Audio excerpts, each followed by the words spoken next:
영국 그 고속도로를 차를 몰고 지나가다가 저희 장인 장모님이 모셨을 때쯤인데 한 2달 전이죠.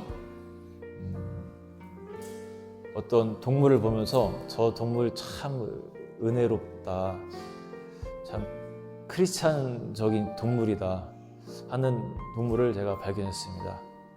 누구랑 싸워도 나는 항상 나는 집니다 하는 동물, 싸우기도 전에 기브업 해버리는 동물이 있습니다. 뭘까요? 저는 그 동물을 보면서 너무 은혜스러웠어요. 나 저렇게 살아야겠다. 졌어. 못 알아들으신 것 같은데.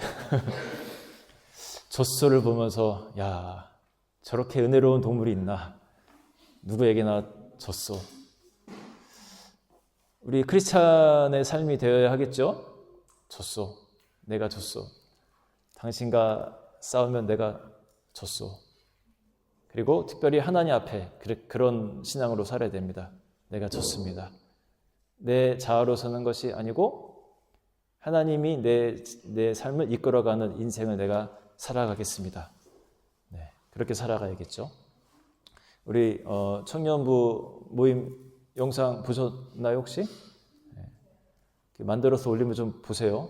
네. 그거 3분짜리 만들려면 저는 한 20분, 30분 걸려서 하는 거거든요. 네. 교회 우리 유튜브에 이렇게 예배도 올리고 하면 좀 봐주세요 제발. 우리 청년 모임 이제 금요일날 하면서 이런저런 믿음에 대한 내용 나누면서 제가 그런 얘기를 했어요. 이제 말하다가 얘기를 할까 말까 고민이 됐는데 그냥 믿음을 갖고 얘기를 했습니다. 이제 결국은 또 믿음을 우리가 하나님 앞에서 사용해야 된다. 뭐 이런 내용이었는데 저희 그 기아 카니발 차량이 지금 고장이 좀 나 있습니다. 운행은 되는데 이제 히타가 안 나오는 상황이 되어서 이게 제가 런던 저 멀리 공항까지 한번 갔다 오니까 그 히타가 안 된 상태로 도저히 못 하겠더라고요. 그래서 정비소에 가서 이제 물어봤더니 히타를 고치는데 1650파운드가 들어간다고 해요. 네. 히타 코일을 갈아야 되는데 부품도 비싸고 이거를 기아 박스부터 다 뜯어내야 돼서 공인비가 많이 들어간다고 해요. 차값이 팔면 한 그 정도 나올 것 같은데 이거를 고쳐야 되나 이제 좀 어려운 상황이라. 근데 이제 아내가 이런 얘기를 같이 나누면서 자기 기도를 하나님이 들어주실 것 같대요. 기도하자고 합니다. 이 사람이 믿음은 좋거든요. 네, 다른 거는 모르겠는데 믿음은 좋고. 그리고 이제 기도하면 참 잘 들어주신 거를 제가 여러 번 경험을 했습니다. 그래서 우리 청년들에게도 그런 얘기를 나눴어요. 우리 이런 상황에서 우리 집사람이 기도하면서 히타가 고쳐지기를 기도한다더라. 나도 같이 믿음을 쓰려고 지금 기도하고 있다. 금요일날 이제 그렇게 청년들에게 선포를 했습니다. 안 고쳐지면 어떻게 해요? 말은 했는데. 때로는 그래서 그런 믿음이 필요해요. 하나님을 믿고 하나님께서 이거는 하나님께 내가 드린 일이다. 그리고 그런 얘기도 했어요. 미리 감사해라. 기도할 때 이루어 주실 것을 믿고 미리 감사해라. 그렇게 가르침을 이제 성경을 베이스로 해서 주고 차 이야기도 했습니다. 그리고 아침에 이제 히터를 켰어요. 아침에 추웠는데 어떻게 됐을까요?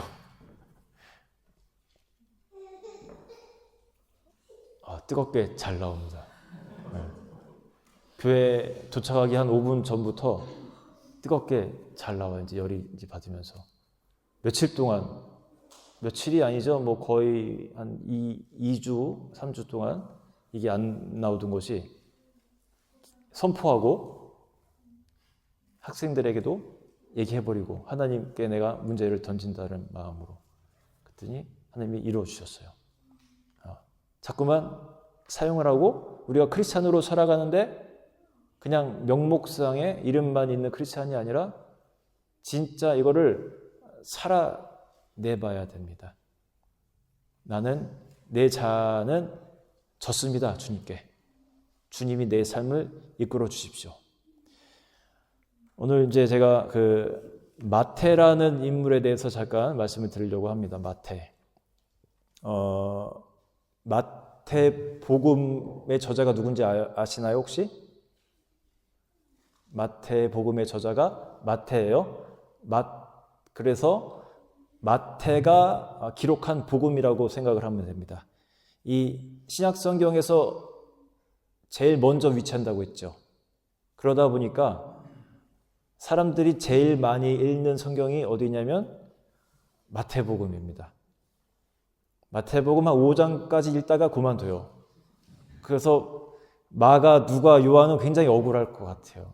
같이 성경을 기록했는데 맨날 마태만 이렇게 읽다가 이제 약간 힘들거든요. 처음 읽을 때는. 특히 그 처음에는 족보 이야기가 쭉 나옵니다. 누가 누구를 낳고 이 얘기만 계속 하니까 1장만 읽다가 그냥 덮어버리는 사람들도 많아요. 근데 이런 생각 해봤어요.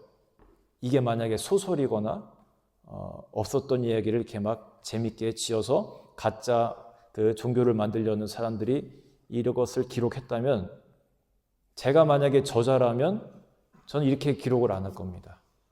흥미롭게 그렇게 기록을 하지 누가 누구를 낳고 이런 식의 이거를 한참 동안 그렇게 기록하지 않을 겁니다.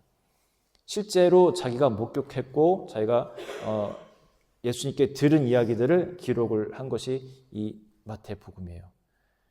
그런데 이 마태가 처음에 어떤 사람이었냐 하면 마태의 직업이 무엇이었습니까? 네, 세리예요. 세리. 세리라는 직업은 그 당시에 굉장히 그 이스라엘 사람들에게는 욕먹는 직업이었습니다. 똑똑해야 되고 아는 것이 많아야 되고 언어적으로도 훌륭해야지 할 수 있는 직업이었는데 그럼에도 불구하고 이스라엘 사람들은 이 세리 직업을 갖고 있는 사람들을 굉장히 미워했습니다. 왜 그랬을까요? 오늘날에 이제 이제 공무원 같은 거죠. 무슨 공무원이라고 하죠? 세무 공무원 같은 거죠.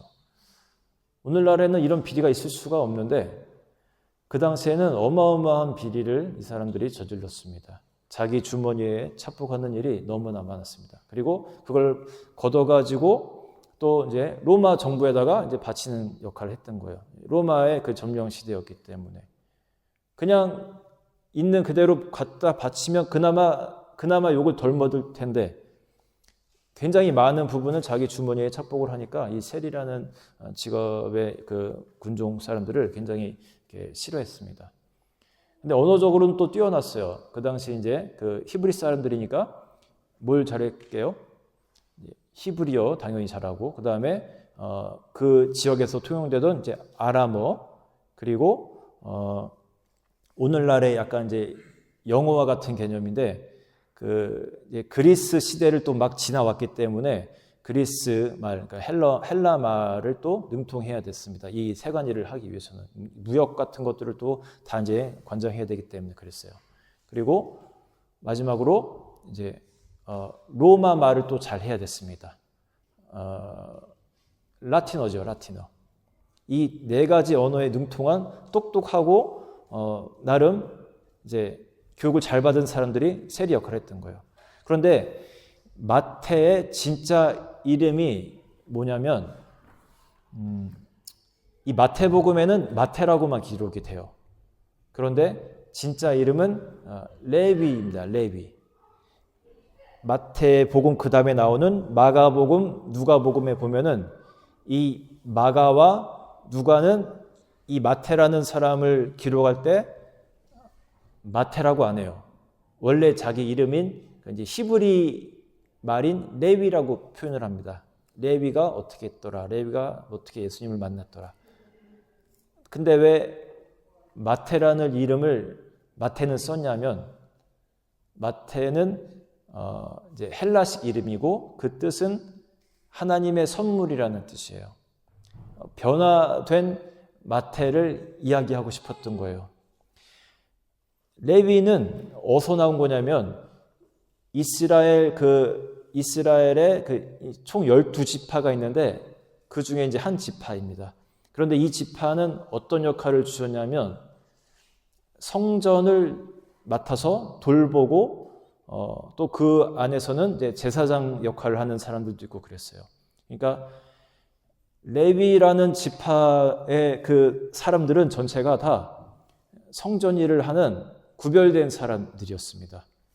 성전에도 여러 가지 일이 있겠죠. 그 당시에는 이제 예배 드리는 그 과정이 굉장히 복잡하고 이렇게 해야 될 것들이 많았습니다. 동물들을 이끌고 오면은 그 동물들을 이제 또 이렇게 처리해가지고 막 불사르고 하다 보면 청소해야 되는 일도 많고 그랬겠죠. 아무튼 그런 일들을 레위 지파가 했는데 이 마태도 레위 족속의 한 사람이었던 거예요. 그래서 원래적으로 그 지파의 그 받은 사명대로 살아간다면 성전 일을 하고 있어야 되는 사람입니다. 제사장이 될 수도 있는 사람입니다. 그런데 지금 그가 자기에게 주신 그 비전을 버리고 세관에 앉아 있는 거예요. 사람들에게 욕을 먹으면서. 저는 이제 오늘 이 말씀을 이제 선택을 하면서 우리 청년들이 좀 생각이 났습니다. 마태도 지금 이 시점이 20대나 30대일 거예요. 20대 후반이나 30대 초반 정도로 보입니다. 그러면서 우리 청년들도 인생에서 이러한 고민을 할 수 있겠다라는 생각이 들었어요.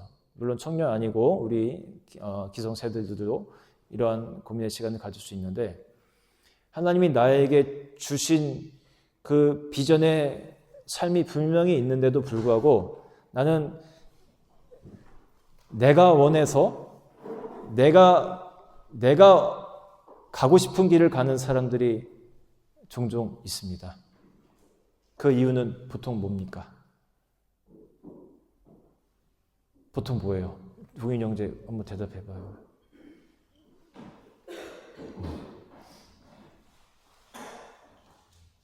하나님이 주신 비전이 아니고 왜 사람들은 이런 내가 가고 싶은 길을 갈까? 본인의 얘기를 해도 됩니다. 네. 네, 욕심. 어떤 욕심일까요? 네, 성공욕. 네. 또 옆에 찬호 형제는 불순종 때문에, 예인자매는 무엇 때문에?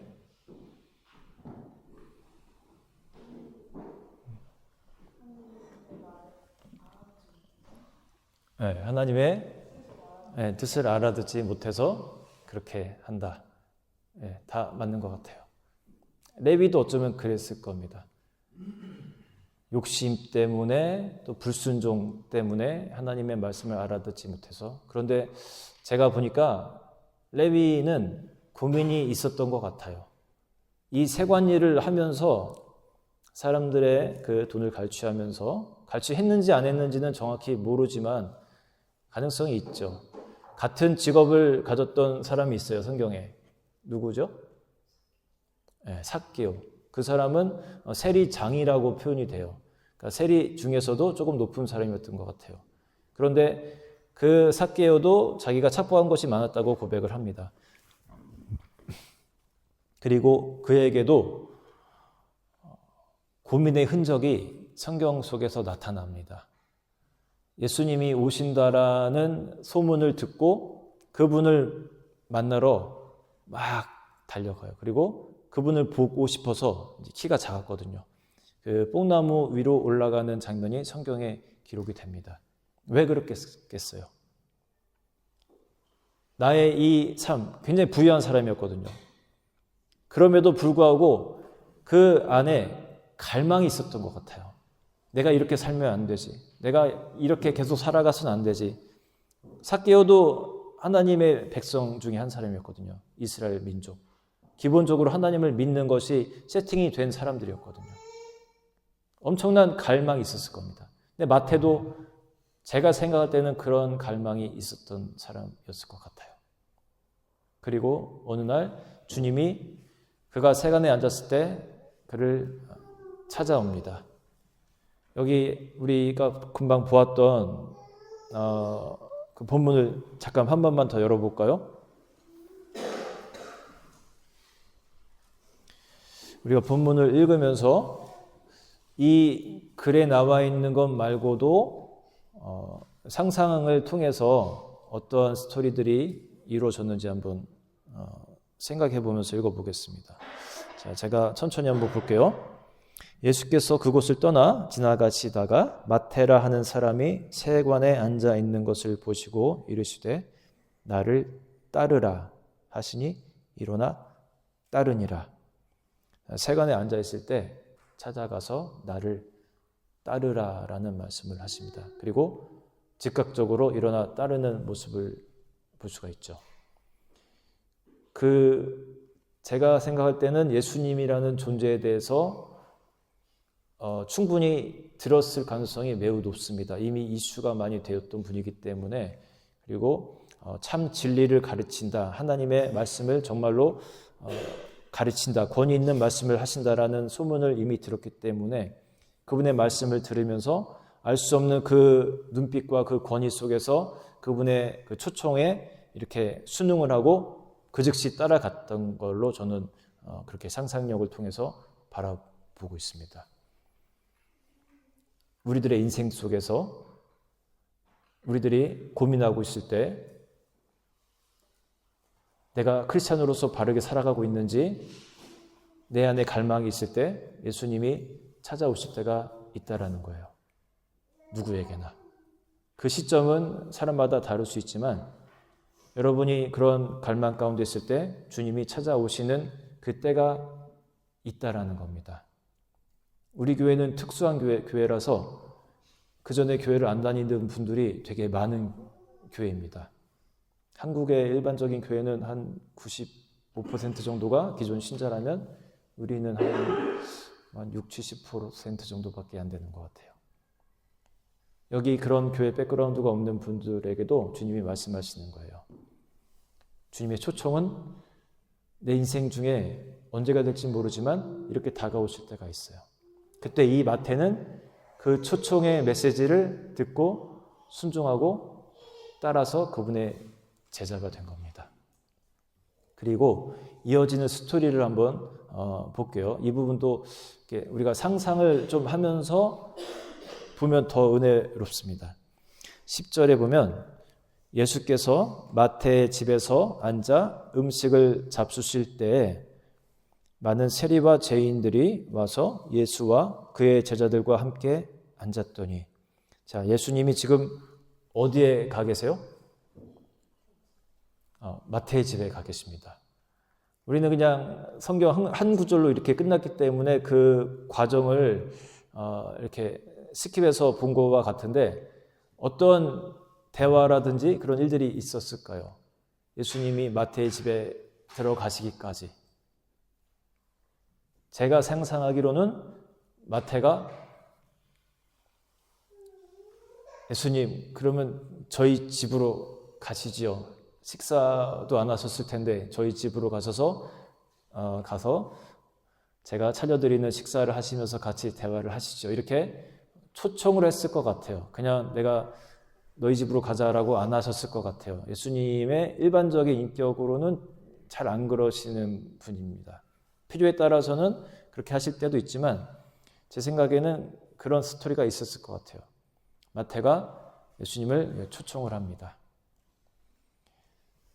여러분, 누군가를 초청한다는 거는 그렇게 쉽지만은 않은 거예요. 또 갑작스럽게 초청한다는 건 더 그렇겠죠. 어떤 노력이 들어갑니까? 어떠한 희생이 들어갑니까? 초청을 하기 위해서 누군가를. 어때요? 뭘 해야 되죠? 사람을 초청하기 위해서? 네, 음식을 만들어야 돼요. 음식. 음식을 못 만드는 사람은 초청하기가 굉장히 꺼려집니다. 그죠? 우리 청년들 2명씩 짝져서 금요일마다 밥을 하라고 이렇게 얘기했더니 아무도 토를 안 달고 다 순종을 합니다. 그들이 음식을 잘해서 그렇겠습니까?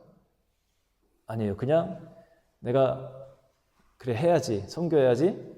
어떤 그 분위기 속에서 그런 걸 수도 있지만 그 안에는 나름 이 하나님 나라를 위해서 내가 섬겨야지 하는 그런 마음이 담겨 있는 거예요. 음식을 준비해야 되고 또 뭘 해야 됩니까? 사람을 초대하려면 청소해야 되죠. 청소 제가 이렇게 가면요 급조한 청소가 있는 집이 있고 원래가 깨끗한 집이 있는 집이 있어요. 이게 느껴져요, 사실. 막 급조해서 한다고 하는 경우도 있죠. 근데 고마운 거죠. 손님을 초대하는 마음으로 이렇게 막 하죠. 그런데 그렇게 하면은 이렇게 사실 눈에는 보입니다. 굉장히 급하게 청소하셨구나. 이렇게 있어요. 저희도 누군가를 초대할 때 열심히 청소는 하긴 합니다. 저도 막 일부러 평상시에 안 하던 데도 청소해요. 막 이렇게 그 문틀 이런 데도 막 이렇게 휴지로 이렇게 닦고 하면은 막 나오거든요. 와서 여기를 만져보진 않겠어 하는 마음으로 이렇게 막 닦고 이렇게 평상시에 안 하던 데도 막 청소하고 하는데 이러한 노력이 들어가는 거예요. 누군가를 내 집에 초청할 때 그리고 내 시간이 들어가고 내 돈이 들어가기도 하고 그렇습니다. 이러한 마음을 담아서 누군가를 초청합니다. 그런데 이 광경을 보고 있던 사람들의 공격이 뭐냐면 뭐라고 하죠? 어찌하여 너희 선생은 세리와 죄인들과 함께 잡수시느냐 합니다. 11절에 바리새인들이 그렇게 말합니다. 세리와 죄인들과 함께 잡수시느냐 하면서 그렇게 비난을 하죠. 여기서 우리는 12절을 잘 봐야 됩니다. 우리 같이 읽을까요? 예수께서 들으시고 이르시되 건강한 자에게는 의사가 쓸데없고 병든 자에게라야 쓸데있느니라. 네. 예수님의 말씀이 건강한 자에게는 의사가 쓸데없지만 어떤 자? 병든 자에게는 쓸데있다. 즉 이들이 병들었기 때문에 내가 그들과 함께 있는 것이다 라고 가르침을 주는 겁니다. 우리가 여기서 뭘 배워야 되냐면 내가 주님을 나의 자리로 초청을 할 때 완벽하지 않아도 된다는 거예요. 병들어 있어도 괜찮다는 겁니다. 병든 자기 때문에 예수님이 그 사람의 자리로 찾아가신다는 거예요. 완벽해서 그 사람이 너무 훌륭해서 예수님이 그 사람의 자리로 가는 것이 아니라는 겁니다. 오히려 연약하기 때문에 집이 좀 더러우면 어때요? 급조해서 막 좀 이렇게 손님 초대하면 어때요? 음식을 좀 잘 못 만들면 어떻습니까? 우리가 그런 걸 갖고 바리새인처럼 나무랍니까? 음식이 이게 뭐냐? 집 상태가 이게 뭐냐? 그렇지 않은 것과 같습니다. 여러분의 상태가 이 마태와 같이 공허한 상태일지라도 내 비전이 무엇인지 몰라서 헤매는 상태일지라도 내가 설령 죄 가운데 아파하고 슬퍼하는 상태일지라도 주님은 그 사람이 병들었기 때문에 그 사람의 초청에 찾아가신다는 거예요. 오히려 더 기쁜 마음으로 그 사람을 찾아가신다는 겁니다. 저는 오늘 여러분의 상태가 어떤지는 모르겠습니다. 그러나 마태와 같을지라도 죄인과 같을지라도 예수님을 인바이트하면 좋겠어요. 우리 그 예배 초반에 불렀던 찬양이 있죠. 가사가 뭐였더라? 사랑의 예수님 나를 찾아오셔서 그 십자가로 죽으시고 나를 대속하셨다고 그렇게 우리가 고백했잖아요. 사랑의 주님 나를 찾아오셔서 나를 위해 십자가를 지셨다는 거예요. 왜 십자가를 지었냐면 내가 죄인이기 때문에 내가 완벽한 사람이라면 대신해서 죽으실 필요가 없는 거예요. 기독교의 원리가 그래요. 여러분이 완벽하다면 예수님이 여러분을 위해서 십자가를 지실 이유가 없어요. 반대로 죄인이고 연약하고 오늘도 고민 속에 있고 아파하는 심령이기 때문에 예수님이 여러분을 위해서 십자가를 지시고 여러분의 자리로 찾아가신다는 겁니다. 이렇게 예수님을 만난 마태는 그 이름이 변경되어서 마태가 됩니다. 하나님의 선물이라는 마태라는 이름으로 새로운 삶을 살아가게 됩니다. 그리고 그 마태가 무엇을 했어요? 우리가 지금 보는 것처럼 이 마태복음을 기록하게 돼요. 그에게는 다른 제자들이 갖고 있지 못했던 이제 그런 어떤 사건들을 보고 기록하고 하는 그런 달란트가 있었던 것 같습니다. 그리고 언어에도 유창해서 예수님이 가르치시고 행하셨던 일들 이런 것들을 하나도 빠짐없이 그렇게 세세하게 기록하는 그 어쩌면 이제 세리로서의 특징도 있었을 거예요. 이런 것들을 통해서 이 마태복음을 기록하게 됩니다. 세상에서 가장 많은 사람들이 이제 보는 성경을 기록하게 된 거예요. 또 직업병도 나타납니다. 이 보면은 그 세리들이 보면은 이제 세를 받을 때 구분해서 받잖아요. 소득세, 종합소득세, 취득세, 또 뭐 있습니까? 부가가치세 이런 거 막 있잖아요. 그런 것처럼 이 마태복음의 그 특징을 보면은 어떻게 되냐면 시간의 흐름대로가 아니라 예수님의 말씀을 말씀대로 묶어놓고 이적 사건을 이적 사건대로 묶어놓고 이런 전도하시는 모습 이런 것대로 분류대로 모아놓는 것을 마태복음에서 볼 수가 있습니다. 그의 직업병, 그 특성, 인격적인 특성들이 이 글에서도 나타나는 겁니다. 여러분 삶에서 저는 버릴 것이 많이 없을 거라고 생각합니다.